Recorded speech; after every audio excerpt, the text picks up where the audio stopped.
10 fraternity ang may iisang layunin. Ang mga fraternity at sorority sa bansa ay may iba't ibang layunin. Isa sa mga pangunahing layunin ng mga ito ay ang pagkakaisa at pagkakapatiran.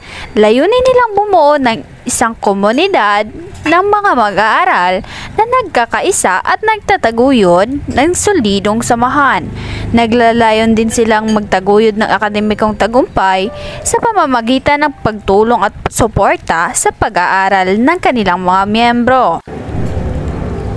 Bukod dito, isang mahalagang adhikain ng mga fraternity at sorority ay ang paglilingkod sa komunidad.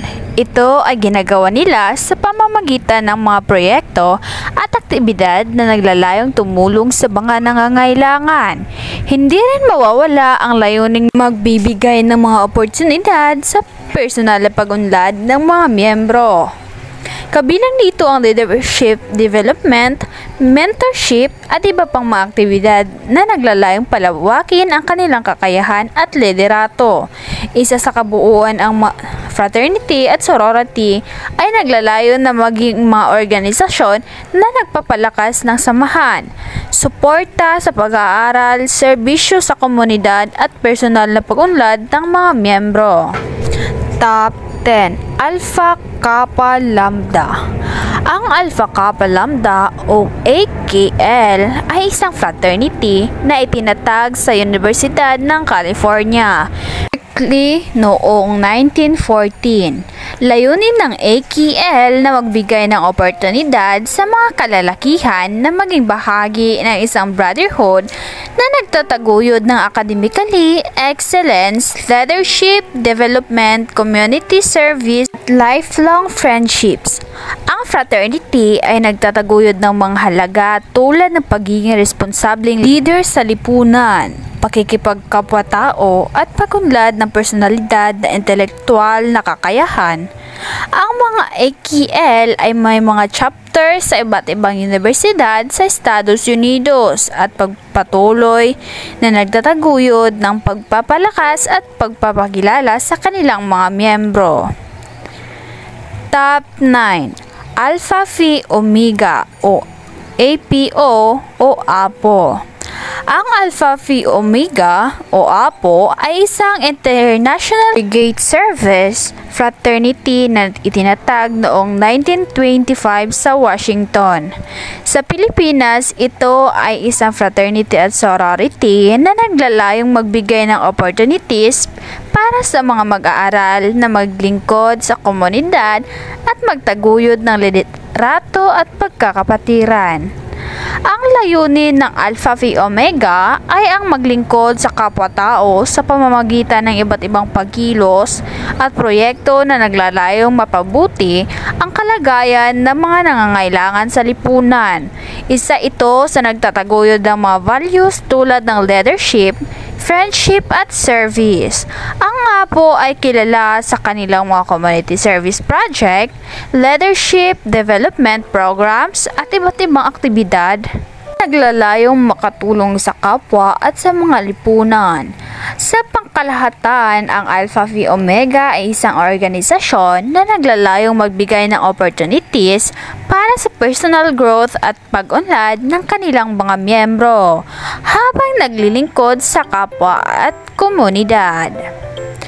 Top 8. Beta Theta Pi. Ang Beta Theta Pi ay isang fraternity sa Amerika na itinatag noong 1839 sa Miami University sa Oxford. Ng Beta Theta Pi ang magtaguyod ng kapatiran, liderato at pagunlad ng bawat miyembro nito. Ang Beta Theta Pi ay may layuning magbigay inspirasyon at oportunidad sa bawat miyembro nito na mapaunlad ang kanilang sarili bilang isang individual at mamumuno sa lipunan. Sa pamamagitan ng mga aktibidad, proyekto at programa nito, layunin ng Beta Theta Pi ang nagbibigay suporta at gabay sa bawat miyembro upang maging responsable at mabuting leader sa kanilang komunidad. Sa kabuuan, ang layunin ng Beta Theta Pi ay hindi lamang ang pagpaparami ng mga kasapi nito, kundi ang paghubog sa bawat miyembro nito bilang isang huwarang mapagnakaw nating mamamayan. Top 7. Alpha Sigma Phi. Ang Alpha Sigma Phi ay isang fraternity sa Amerika na itinatag noong 1845 sa Yale University. Layunin nito ang pagpapalakas ng pakikipagkapwa at liderato sa mga miyembro nito. Ipinapalaganap din ng fraternity ang kagandahang asal at kabutihang loob sa pamamagitan ng mga proyekto, pangkapatiran at paglilingkod sa komunidad. Sa kasalukuyan, ang Alpha Sigma Phi ay may mga chapter sa iba't ibang universidad sa Estados Unidos. Top 6. Zeta Phi Omega. Ang Zeta Phi Omega ay isang organisasyon na kilala bilang isang international sisterhood sa sulong ng service leadership at fellowship sa komunidad. Layunin ng Zeta Phi Omega ang pagtutulungan ng mga miyembro nito upang magbigay ng tulong sa kapwa at makapagbabahagi ng kanilang mga natatanging kakayahan at talento sa iba.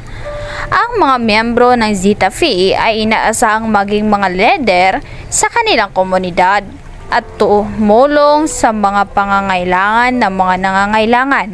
Sa pamamagitan ng iba't ibang aktibidades at proyekto, nais ng Zeta Phi na mapalakas ang diwa ng paglilingkod at pagtutulungan sa bawat miyembro nito.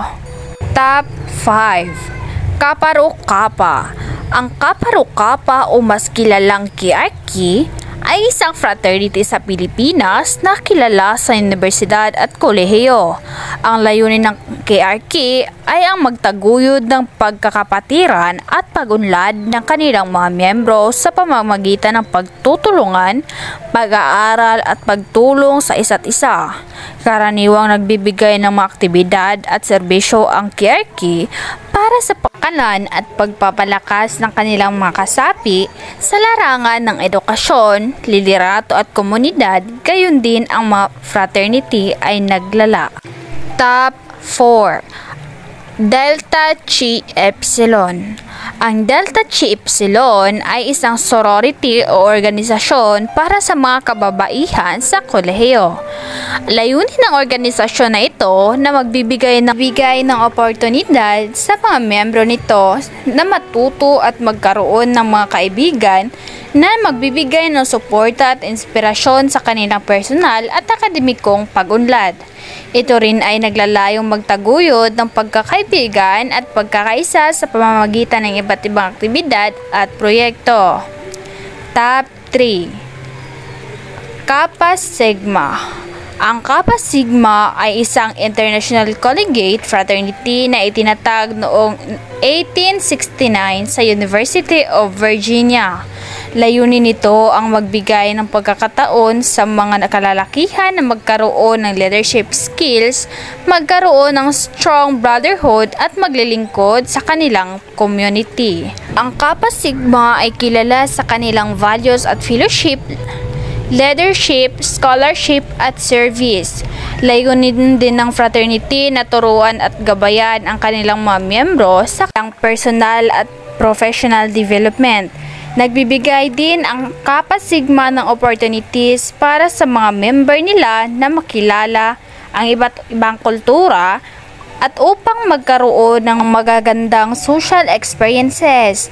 Sa pangkalahatan, ang layunin ng Kappa Sigma ay ang pagpapalalim ng brotherhood, pag-unlad ng leadership skills at pagsisilbi sa ibang tao at sa komunidad.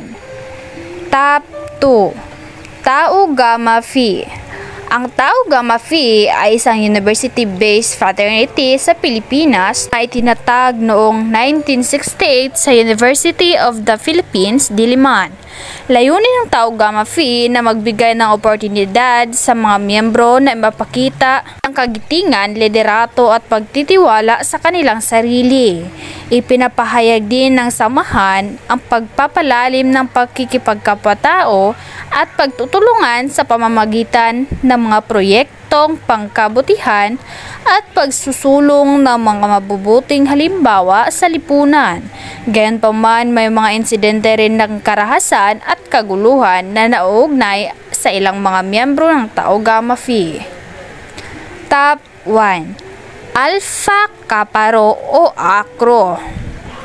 Ang Alpha Kappa Rho o Acro ay isang fraternity na itinatag noong 1973 sa University of the Philippines.